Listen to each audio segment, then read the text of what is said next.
Kansas had a visitor. Could they be searching to the D2 ranks to bring in their next transfer portal addition with Cam McDowell?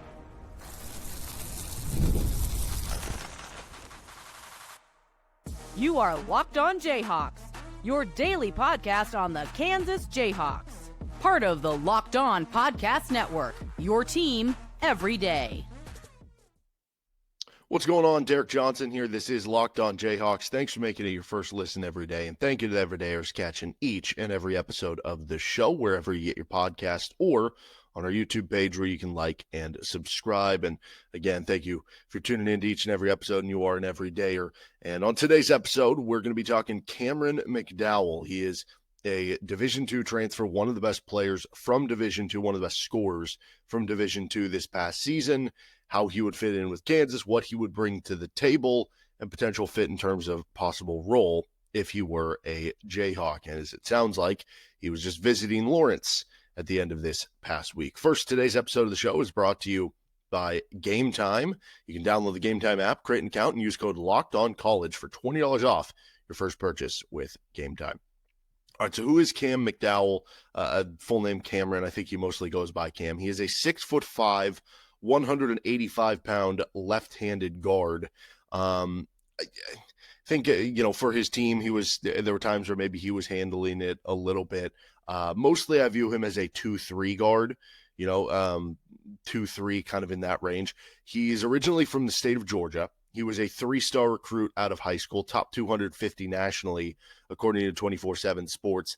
And then he wound up, going to the nearby school, went to Georgia in the SEC, also had an offer to Virginia Tech, eventually transferred out of there, goes to Jacksonville State, which is also D1, and then transfers out of there and drops down to Northwest Oklahoma State at the D2 level, where he has two really productive seasons, including his most recent year, in which he was the second highest scorer in Division II basketball this past season. He was an all-conference pick each of the last 2 years.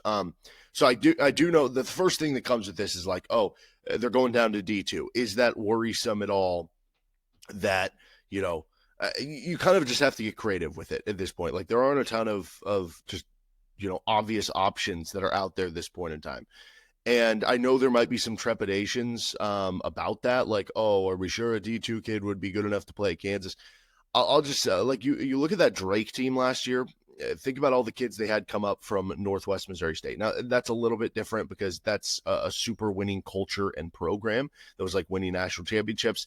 This isn't that, but from an individual talent standpoint, this kid is putting up really incredible numbers. And I think the other one, especially for KU fans, is they went to D2 and they brought up Cam Martin and that didn't work out that well. Well, I think it's different to me, guards versus big men. A lot of times, the reason that a big man is in D2 or D3, it might just be like a height thing. It could be like height. It could be athleticism or something like that. And in the case of Cam Martin, I think the thing that just prevented him from, he actually had a good shooting touch and certain things. He just wasn't the tallest guy in the world. He wasn't going to be the best rebounder, the best defender from the center position. But the difference in guards, like the best guards in D2 versus, some of the middle tier guards in Division I, sometimes there ain't even a difference. Sometimes actually the D2 guy is better. Like, again, Bennett Sturts, who came up from Northwest Missouri State, goes to Drake, and I think he was like a third-team All-American this year. Point being, the guard disparity is a little bit different because typically, again, like the guard, it might just be that you're a D2 because you were a little bit smaller or because you wanted that bigger opportunity or whatever it is. Like, I don't have as many questions when a guard jumps up from that level than I do if it is a big man. I think you have to ask yourself this question.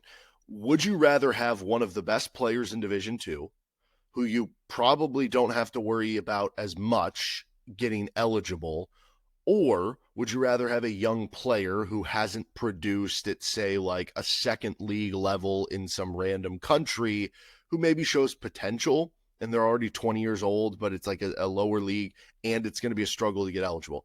I think you probably take the first option, right? Now, if the second option is on a good senior team in the first division of a good European league, that's a different conversation. But there is some sort of line there. And again, it's not just the D2 players we've seen have success and jumps. D3 players, even NAIA players have made successful jumps and had like really successful. I go back to that Morehead State team that lost to Illinois in the first round as a 14 seed in the 2024 NCAA tournament. And the Minix kid was like one of the best players he was their conference player of the year. He jumped up from the NAIA level, and now he's like with the Spurs organization. So you can find good players at any level, D2, D3, NAIA. They are out there. Again, don't swear this off just because of the Cam Martin experience. That's the same logic as I remember last year there were, and again, I don't mean to like call out an individual person if this is how you felt. I'm just trying to say, try not to view it this way. Last offseason, there were some KU fans that were like, oh, I don't know about the Zeke Mayo edition. It's just going to be Nick Timberlake 2.0, right? And I tried to say, no, I'm telling you, they are different players. Look at what they do. Look at this, and that, right? And that is the same thing here. Don't just swear off every D2 kid because one of them didn't end up being a rotation player in Cam Martin. That doesn't mean that every kid who is going to follow that path. It's the same thing, too, when Kansas brought in Lance Leipold.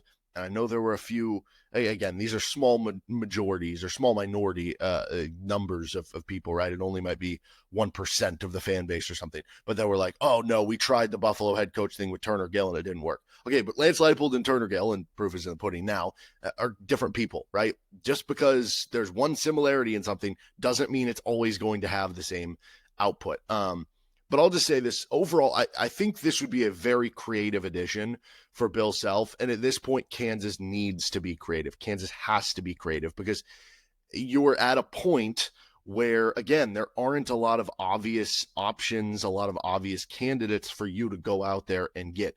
And with the cloudiness of bringing in players overseas in terms of just getting them eligible, that makes things even more difficult to try to figure out what good players you can bring on. And so I don't know that McDowell comes in as being somebody that I would view as like, okay, he'd be a game changer. We'll get into a scouting report here in a second. But could he be a role player? Could he be a rotation player? Yes, he absolutely could do those things.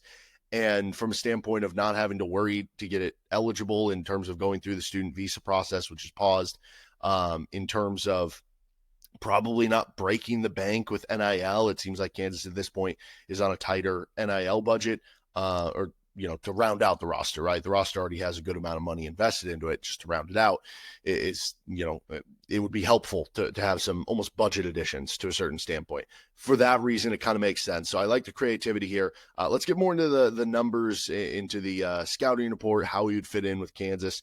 Maybe my big question about one side of the ball. We'll get to that next. This is Locked On Jayhawks.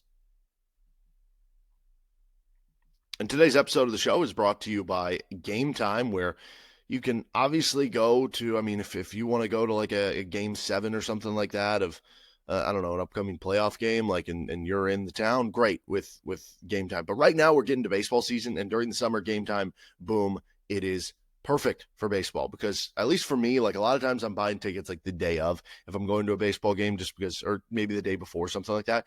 Then how about this? Like if we want to go to the Wednesday night game, 6:40 Tampa Bay Rays at Kansas City Royals, you go to Game Time, you can get in for as low as $10. And I have the toggled include fees up there, so it actually shows me what the fees are. This is even $7 for standing room only right now. You can do all sorts of customizable things with Game Time. And right now I'm looking in Dugout Box 117 row M for $51. Plenty of other great seats like that at Game Time. The app makes it ridiculously simple. 2 taps and you're done. And with the Game Time guarantee, you're getting the best deal. If you find a better price in the same row and section, they'll credit you 110% of the difference. Take the guesswork out of buying tickets with Game Time. Download the Game Time app, create an account, and use code LOCKEDONCollege for $20 off your first purchase. Terms apply. Again, create an account and redeem code LOCKEDONCollege, LOCKEDONCOLLEGE for $20 off. Download Game Time today. Last minute tickets, lowest price, guaranteed. Thanks again for joining us on this episode of Locked On Jayhawks. Don't forget to make Locked On College Football or Locked On College Basketball your second listen every day. All right, so what is the path here for McDowell? So he goes to Georgia as a freshman, 21 to 22 season. 7 games played, 44 total minutes, 7 total points. Not a lot to talk about there. Then 22 to 23 at Jacksonville State. He plays 8 games, 108 minutes. He scores 23 points. So that means over his 2 years at D1, he plays a combined 15 games, 152 minutes. He goes 11 of 31 from the field, 1 of 7 from 3. That's such a small sample size. In each game he's coming in, it's probably only for a few minutes here or there, that I really just don't want to even look at it.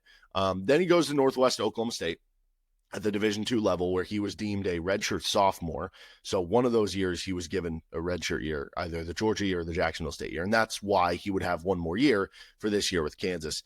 I also don't know with this whole, there is a chance with this whole suing stuff and, okay, the year doesn't count.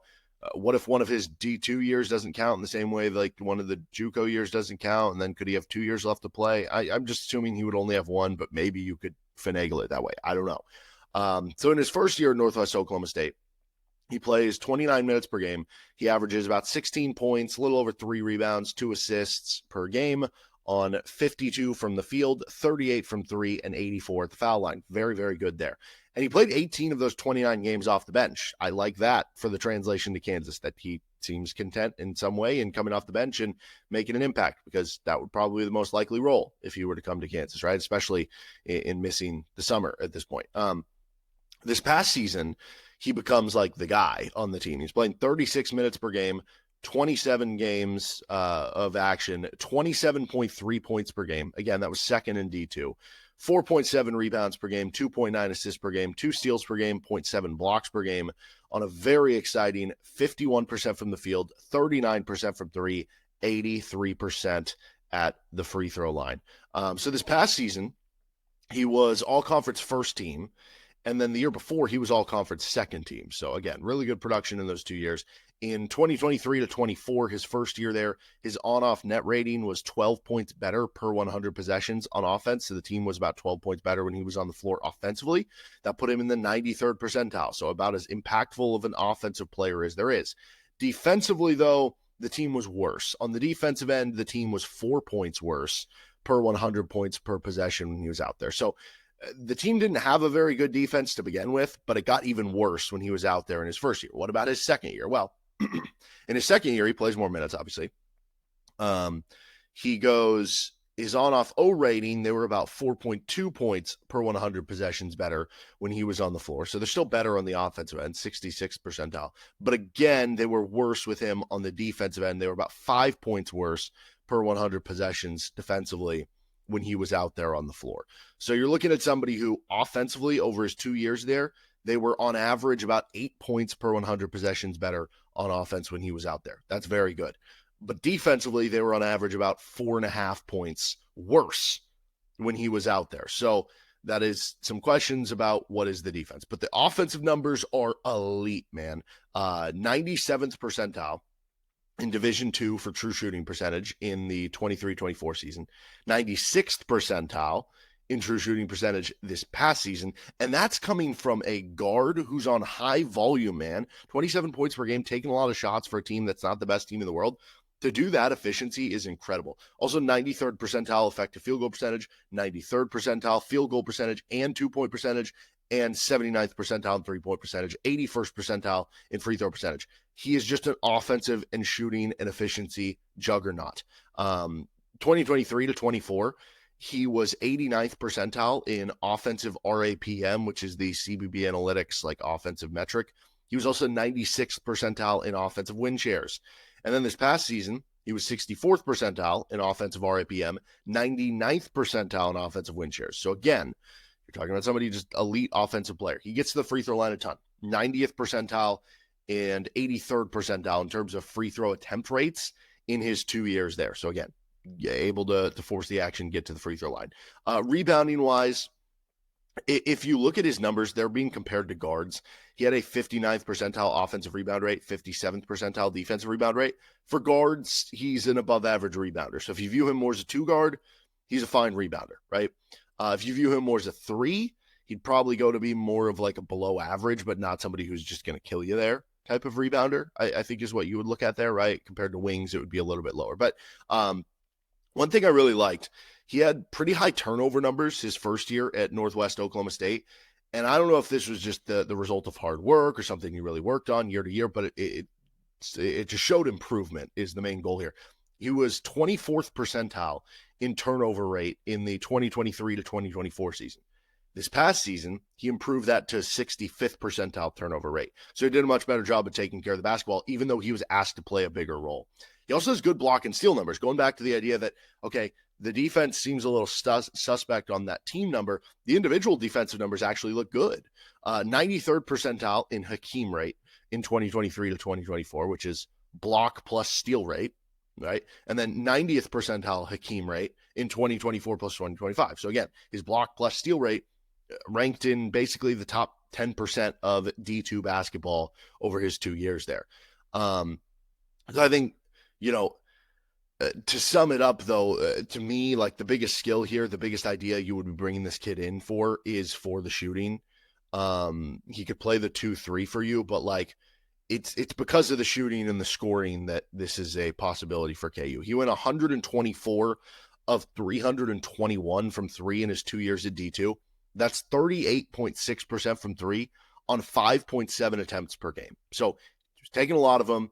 Taking a lot for a team that, some even had to be contested, had a good amount of like step back threes, contested threes, and he's still making them at a very high clip. Also shot almost 84% on well over 300 free throw attempts. He's just an elite shooter, basically. I mean, there's a chance that if you add this kid, he comes in and is your best shooter right away. I don't know that would be a guarantee. Like it could end up being Jaden Dawson, could end up being Noah Shelby, could end up being Darren Peterson even, right? But this guy would certainly be at the top of that list in terms of conversation for best shooter on the team. And as far as where he shot well on the floor, well, pretty much everywhere. 72% at the rim. It was 74% the year prior. That's 87th percentile this past year, by the way. And he does put pressure on the rim a lot too. It's not just 3-point shooting. Over 12 paint points per game, which was 98th percentile. He was 48% in the mid-range. That was 83rd percentile. He was 37.3% above the break threes. That's 70th percentile. And then he was 46.3% three from the corner, which was 79th percentile. He was also 9 of 18 the year before, so that number would go up even more if you just talk career numbers. Again, just everywhere on the court, this guy's shooting well. He's shooting efficiently. He can get a bucket. Obviously, you have to question the jump up from D2 to D1, and specifically not just D2 to D1, but D2 to the Big 12. And that kind of is the big question here, especially since he struggled in his time at the previous D1 stops, right? And that's kind of the big question of like, okay, did he struggle at Georgia and Jacksonville State to be a consistent rotation player? Did he struggle because he just wasn't good enough for that level? Or to where going down to D2, the reason he had success is because it was players more on his playing field? Or, and I think this is one that gets lost in the shuffle all the time, did he just get better and he happened to get better while he was at D2? Like, theoretically, here's what I'm saying. In another world, let's say he stays at Jacksonville State for these last 2 years and he's there for 3 years. Does he slowly get better at Jacksonville State and, he averages 15 points per game at Jacksonville State last year? I think that's a very real possibility, right? He is a better player now, obviously. He's a more experienced player now. He's a more seasoned player now than when he was last at Division I basketball, if that sort of makes sense. But you do have to at least have that question that, like, okay, he's been there before and it didn't totally work. So even though he's a younger player and not as good player, you do have to question how would that work at Kansas. But he was a pretty consistent player this past year too. He only had 3 games in single digits.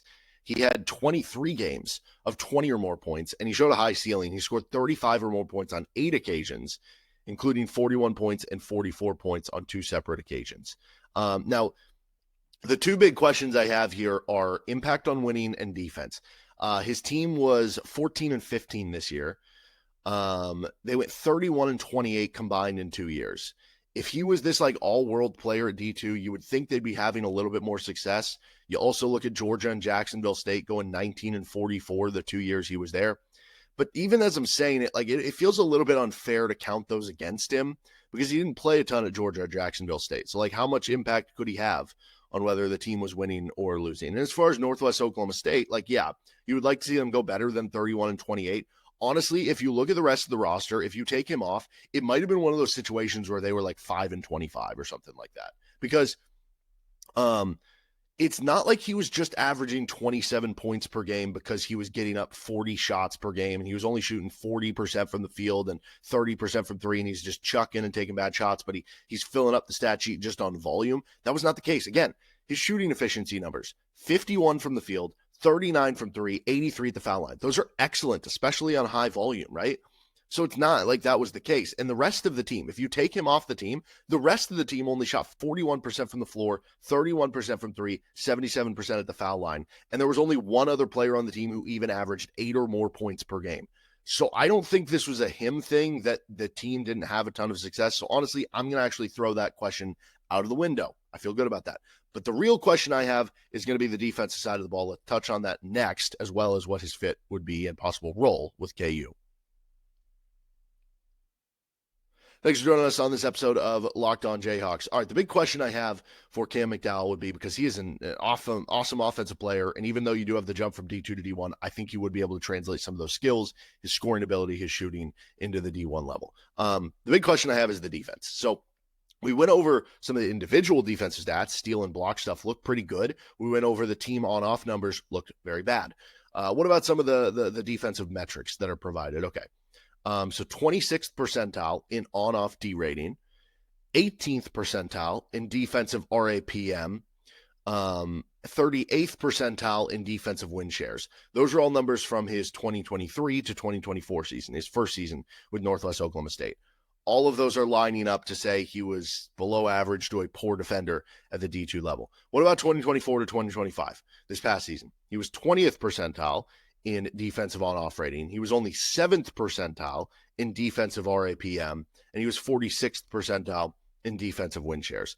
But again, you question that by saying, okay, so maybe the team stats don't like him. Is there something there that makes that just noisy where it's not actually a reflection of what his defense is? And again, you might point to the block and steal numbers and say that he has really good block and steal numbers. Maybe he is a good defender, right? There's also the possibility some guys are good risk-reward defenders, right? They might be somebody who's going to get beat off the ball a good amount because they're going to give up a lot of cuts, but they might also end up with a couple steals per game, right? Maybe that defines his game. Maybe that's possibly why it is kind of like that. It's also, of course, like how much of that is contextual being on a bad team, where being on a bad team is weighing that down. Being on a team with poor teammates is kind of weighing that down. How much of that also is the, I guess, like gigantic offensive load that he had to endure, right? He had a 99th percentile usage rate, and so you're just not going to have as much energy defensively. But then again, the year before, playing a little less minutes per game, the defensive numbers aren't all that much better. So I don't know. So actually, to answer this, I went over to trusty old YouTube, I guess, and they have a game on there against Southern Nazarene. And I would recommend watching it because it's I don't know, you get the full game context, right? So a couple things that I came away with in watching it, his team ran like after made shots, his team ran like a diamond press type of, it was kind of like a full court press type of thing. And that explains why he's racking up steal numbers and the chaos stats, because it's kind of a system thing, right? That might also explain why some of the team defensive stats might not be as good, because if your team gets beat on the press, you're giving up a lot of open looks. You're giving up a lot of easy baskets. And so if the team's not very good, and you're getting beat on the press a lot, you're going to give up a lot of those easy baskets, whether it's your fault or not. So I think that explains kind of both of those things. I will say, I was just like, when they were on the defense side of the ball, I was just lasering in on him. I didn't really care what anybody else was doing, was only watching like what he was doing. I would say when he was an engaged defender, he was a good defender. He had good athleticism. He's got pretty good size at 6'5", right? Was able to stay in front of guys and keep them away, especially early in the game too. He was doing a good job marking shooters too. As the game went on, I noticed a lot of times where he was caught not watching the ball, or not watching his guy and ball watching, where he was just watching the ball, just standing there, and then his guy cuts somewhere else and he gives up an open shot or an open cut. I noticed a couple times where he was just standing, not really doing anything. I also noticed a couple times where, maybe there was a loose ball or rebound and he's just standing there kind of loafing around, not wanting to go get it. And maybe that's where the energy thing of playing all those minutes kind of comes into play. I would just say I think there were a good amount, like there was potential there, but there were also a good amount of possessions where he looked kind of checked out maybe a little bit from here or there. It was inconsistent. It wasn't all the time. It wasn't for like, long stretches. It just might be here or there. But here's where it comes into play with the role at KU. If you do that with Bill Self in Kansas, especially if you're not like one of the guys that's already in his trust tree, if you're not one of the guys who's already playing big minutes, like he'll give you a little more leeway if you're in those things, or if you're somebody who is playing 30 minutes per game. If you're somebody who's coming off the bench, if you're somebody who's a role player, if you're somebody who might be, in the case of McDowell, maybe if KU added him, he'd be your 6th, 7th, 8th, 9th, 10th man, somewhere in that range. If you're in that range of player and you do have a defensive lapse, you do have a play where you get caught ball watching and your guy gets a wide open shot, what do we know that Bill Self will do? He's yanking him, So that would be the big challenge for me. But then again, if we talk about his role, and if that is his role, and if his role is more of the Jalen Coleman-Lands, Diggy Coit role, I think the Jalen Coleman-Lands one probably more apt, because JCL was like a 6'4" shooting guard and McDowell was like a 6'5" shooting guard, essentially. Maybe that's okay, because in that specific role, you're not really expecting, like, you're bringing him on to shoot. That should be your expectation. And so the idea that, okay, well, Bill Self didn't let like Rylan Griffin and AJ Storr thrive for kind of those reasons, that maybe they'd have those mental lapses in the game. Okay, but that was also, both those players were still playing like 20 minutes per game. That's just what prevented them from playing 25, 30 minutes per game. So if it's a smaller role, maybe that doesn't matter as much. So I guess bottom line here, I think this would be a really creative addition. I think it'd be a good one for KU, right? You get somebody who probably isn't going to break the bank for you, that I think has potential to, possibly be like, if it translates well enough, maybe he's even your 6th man, and maybe he's even like when Darren Peterson goes to the bench, he's like your microwave 6th man type of scorer, right? There is potential there. The middle ground is that Jalen Coleman-Lands role, where it's like some nights you're part of the rotation, others you're not, but you're a good 3-point shooter that we can bring in, and we know Kansas needs 3-point shooting, right? And then the downside is just that, okay, well, if these things don't come together, then you're on the fringe of the rotation, but you have more competition in the practice room and everything. So I would say this would be a good addition for KU. I do have some questions in terms of just how good it would be, but I think it makes sense in a lot of ways, is the best way to put it. All right, that'll do it for this episode of Locked On Jayhawks. You can find our show anywhere you get your podcasts, including on our YouTube page. We'll be back at you for some more Locked On Jayhawks content coming at you. Make sure you're subscribed. See you then.